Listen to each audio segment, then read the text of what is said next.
The day I found out, I was standing right there in my kitchen, making potato salad. I keep coming back to that part. Something so ordinary, and then everything I thought I knew about my family just shifted underneath me. Cheryl had called maybe 20 minutes earlier, asking what time Sunday dinner was. We talked like we always do. Nothing special. But if I'm being honest, there was something in her voice that didn't sit right with me. Just a little off. I noticed it, but I didn't push. That's one thing I've learned about Cheryl over the years, she keeps things close.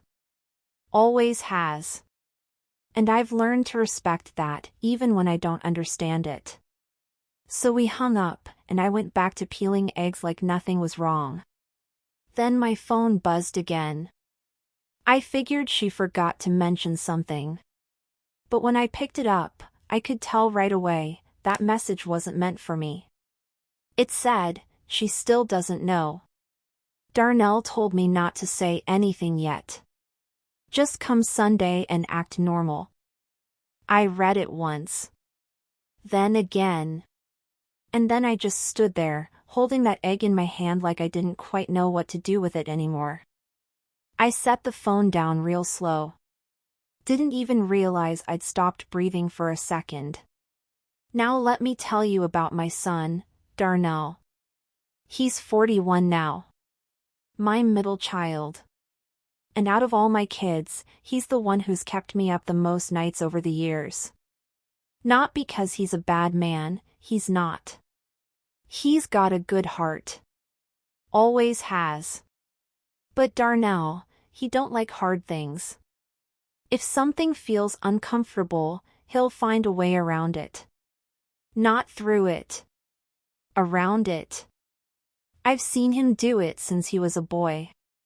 With school, with jobs, with people. Even with his first marriage. Things get heavy, and instead of standing in it, he steps away and hopes it sorts itself out. I kept thinking, as he got older, maybe life would teach him different. Sometimes it does. Sometimes it doesn't. And Cheryl. I really do love her. I want that to be clear. She came into this family about 9 years ago, quiet, respectful, never trying to be anything she wasn't. She didn't force her way in. She just showed up, over and over again, steady. That means something to me. So when that message came from her, it landed different. It wasn't just the words. It was who they came from. My first feeling wasn't anger. Not right away. It was more like, something inside me dropped. You ever step where you think there's a stair, and there isn't? That little jolt in your chest? That's what it felt like. I didn't know what they were keeping from me. But I knew it wasn't small. People don't say act normal over something small. I thought about texting her back. My fingers even hovered over the screen for a second. But I stopped myself. Put the phone in my pocket, picked those eggs back up, and finished that potato salad like I had somewhere important to be. Truth is, I just needed time to think. Later that afternoon, Loretta came by. Dropped off some groceries I'd asked for. Now Loretta, she's my youngest, 37, works in insurance, talks like she's racing the clock. That girl has never been able to hold water when it comes to a secret. Used to wear me out when she was younger. These days, I don't mind it so much.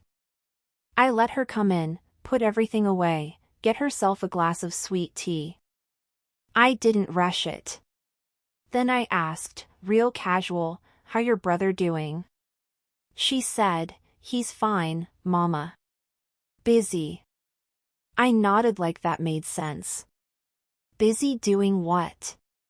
And right there, just for a second, something passed over her face. Quick. If I'd blinked, I might have missed it. She looked down at her glass. Just work stuff. You know how he gets in the fall. That's when I knew. She knew too.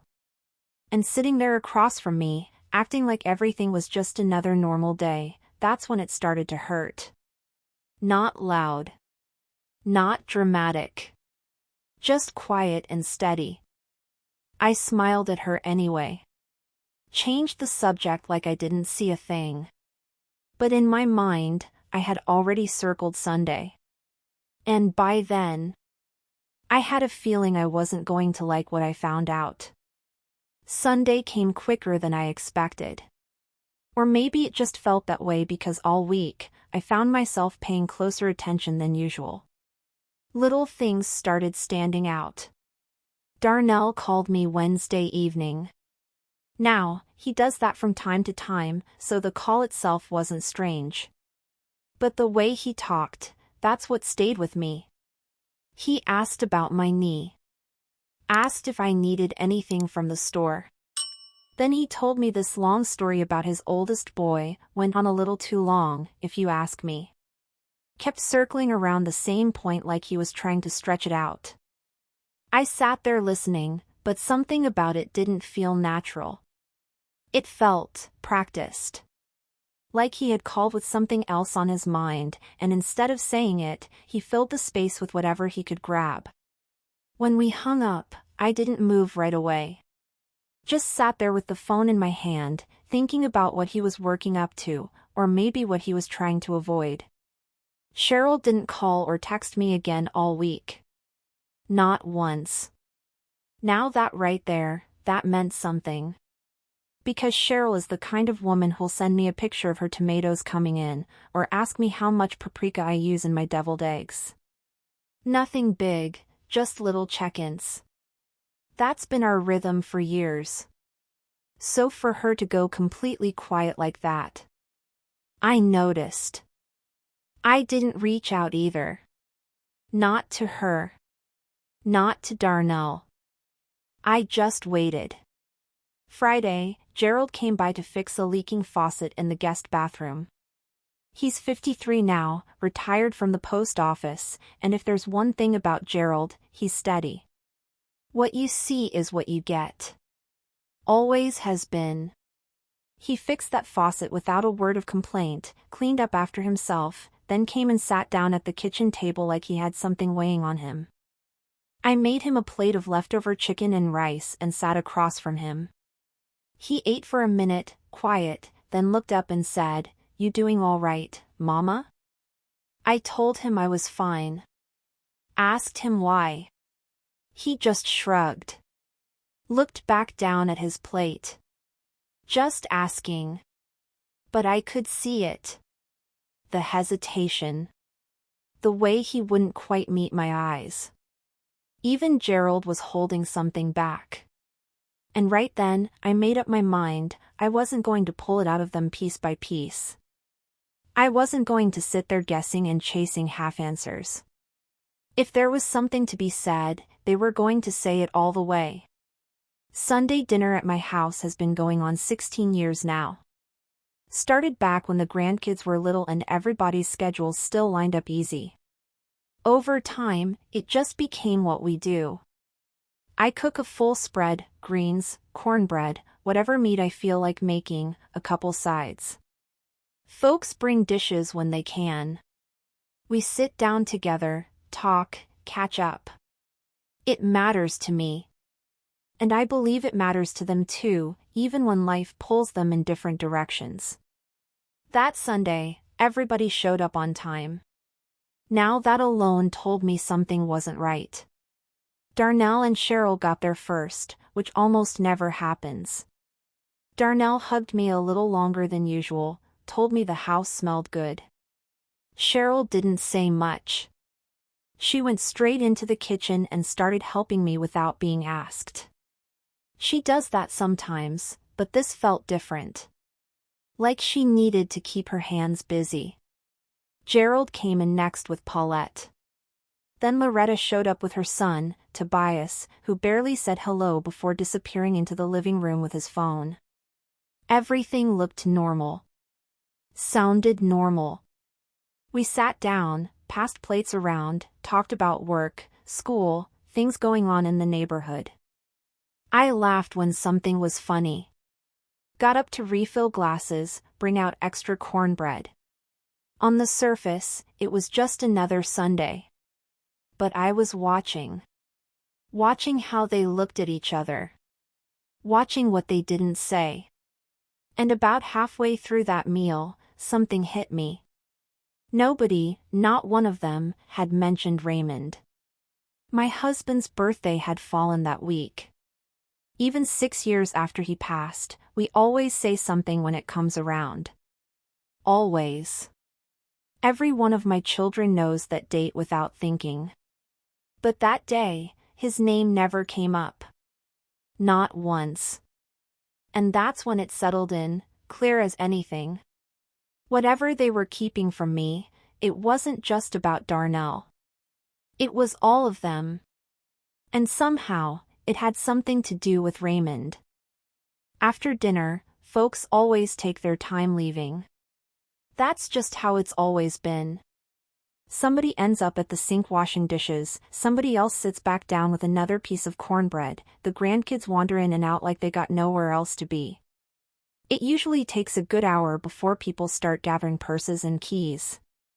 That's my favorite part, truth be told.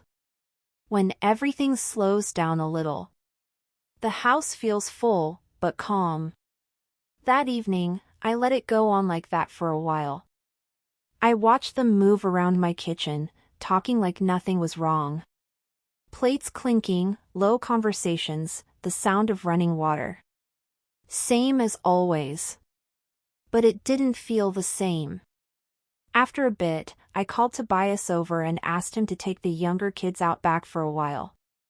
He didn't ask questions, just nodded and went on. Once the door closed behind them, I walked back to the table and sat down in my usual seat at the head. And I looked at my children. All 3 of them. I didn't raise my voice. Didn't need to. I just said, I need somebody to tell me what's going on. For a moment, nobody said a word. Darnell kept his eyes on the table. Loretta glanced at him, then down at her hands. Gerald. Gerald looked right at me. And I saw it plain as day, he'd been carrying this, waiting for the moment to let it go. Before he could speak, Cheryl moved. Quiet, steady. She reached over, pulled her bag off the back of her chair, and took out a manila envelope. Set it down in front of me like it had weight to it. I looked at it for a second. Didn't touch it yet. Gerald cleared his throat. Mama, we found some things out about Daddy. About some decisions he made before he passed. We've been trying to figure out the right way to tell you. I kept my eyes on that envelope. How long? He hesitated, just a beat, then looked over at Darnell. Darnell answered. About 4 months. 4 months. I let that settle. Didn't rush past it. Just sat with it a second. Then I looked at Loretta. Out of all of them, she's the one I expected to fold under a look. But she didn't. Not exactly. What I saw on her face, it wasn't just guilt. And it wasn't just sadness either. It was something in between. Something heavier. I picked up the envelope. Inside were papers. Mostly financial. Statements, records, something that looked like a loan agreement. It took me a minute to make sense of it, because all those years, I never handled the finances. Raymond did. 41 years of marriage, and I never once had a reason to question that. I trusted him with it, same as I trusted him with everything else. So I sat there, turning pages, trying to understand what I was looking at. Gerald leaned in a little, speaking slow, careful. Walking me through it piece by piece. And what it came down to was this. Raymond had taken out a second mortgage on this house. 11 years ago. And he never told me. This house, the one I'm sitting in right now.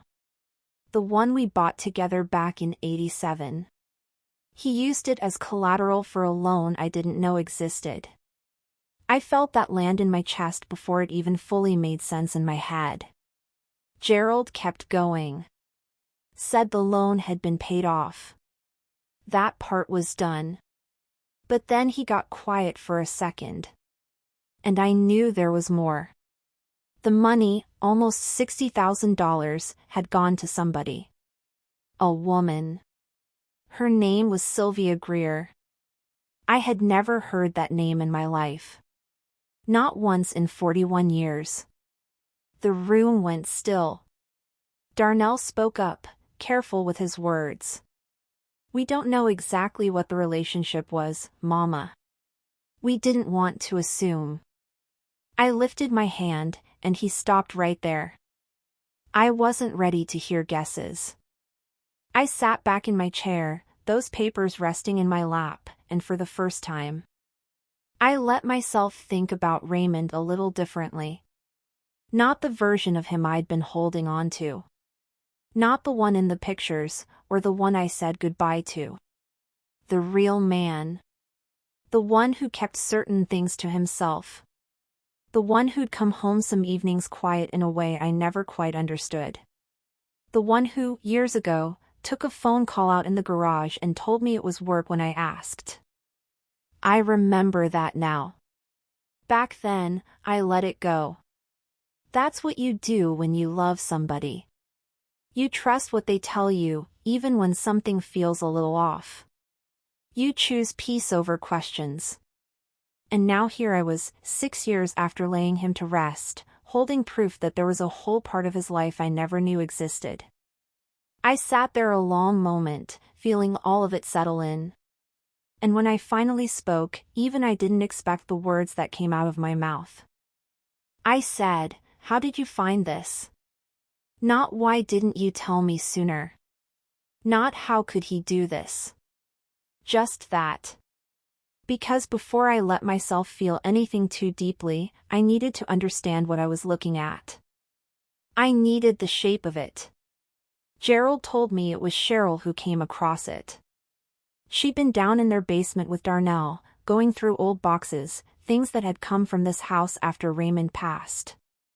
Boxes I hadn't had the heart to open back then. I remember asking Darnell to hold on to them, telling myself I'd deal with it later. Later came and went. Cheryl found the papers tucked inside a folder labeled House Records. Nothing unusual about that. Except what was inside. She took it to Darnell. He took it to Gerald. And then the four of them, him, Cheryl, Gerald, and Loretta, spent 4 months sitting on it, trying to decide what to do. 4 months. I listened without interrupting. Just let him finish. Then I asked, "Did anybody try to find out who Sylvia Greer is?" Loretta spoke up that time. Quiet, like she didn't want to step on anything fragile. She said she had looked into it. Found a woman by that name who used to live about 40 minutes from here. A place I know of, but never had any reason to go. The woman passed 3 years ago. There was an obituary. Loretta said she printed it out. Said it was in the envelope, behind the rest of the papers. I hadn't gotten that far yet. So I went back in, pulled it out, and held it in my hands. Sylvia Greer. 67 years old. Retired schoolteacher. Described as a devoted mother and grandmother. Survived by her daughter and 2 grandchildren. 1 daughter. I read it once. Then I read it again. After that, I set it down on the table, face up. Kept it right there where I could see it while I thought. Now, I want to be honest about that moment. Because people think they know how something like this is supposed to feel. They expect anger. Or heartbreak so loud it takes over the whole room. What I felt wasn't that simple. There was grief, yes. But not the same kind I felt when I lost Raymond. That grief was heavy, but it was clean. It made sense. This one had edges to it. It caught me in places I didn't expect. And alongside that, there was something else. Something quieter. Clarity. Like a feeling I'd carried for years without naming it had finally been given a name. Little moments, small things I brushed off back then, they started lining up in my mind in a way they never had before. I looked around that table at my children. Gerald, sitting still with his hands folded. Darnell, staring down like he couldn't quite face me. Loretta holding herself tight, like she was bracing for something. Cheryl watching me, careful, steady. And I understood something in that moment. They had been trying to protect me. I didn't agree with how they did it. 4 months is a long time to carry something like that and keep it from the person it belongs to. That wasn't their decision to make. But I understood why they did it. They love me. And sometimes love makes people choose wrong in a way that feels right at the time. So I told them that. I know you meant well, I said. And I'm not going to pretend this doesn't hurt. But I am your mother. I needed to know this. Whatever it is. Darnell finally looked up at me then. His eyes were wet. He said, I didn't want to be the one who changed how you remembered him. I sat with that for a moment. Then I said, he already changed that. You just told me the truth about it. After that, the room got quiet. Nobody rushed to fill the space. Paulette got up and made coffee. Tobias came back in at some point, took one look around, and had enough sense to sit down without asking questions. Time moved slow after that. The kind of slow that comes when something important has been said, and nobody quite knows what comes next. Before they left, I told them I needed some time. Not to be angry. Not to shut anybody out. Just time to sit with it. To understand what I had just learned, and what, if anything, I was going to do with it. Because there was still something sitting in the back of my mind. Sylvia Greer had a daughter. And I couldn't help but wonder what she knew. If she knew anything at all. I didn't say that part out loud. Not yet. That night, after the house was quiet again, after the dishes were done and everything was put back where it belonged, I went into my bedroom. I stood there for a long time, looking at Raymond's photograph. I didn't take it down. Didn't turn it over. I just looked at him. At that face I knew better than any face in this world, and let myself sit with the weight of realizing there were parts of him I never knew at all. Then I turned off the light. Some things don't get tied up neat. They don't settle the way you expect them to. They just change shape. And as I laid there in the dark, I realized I wasn't done with this. Not by a long shot.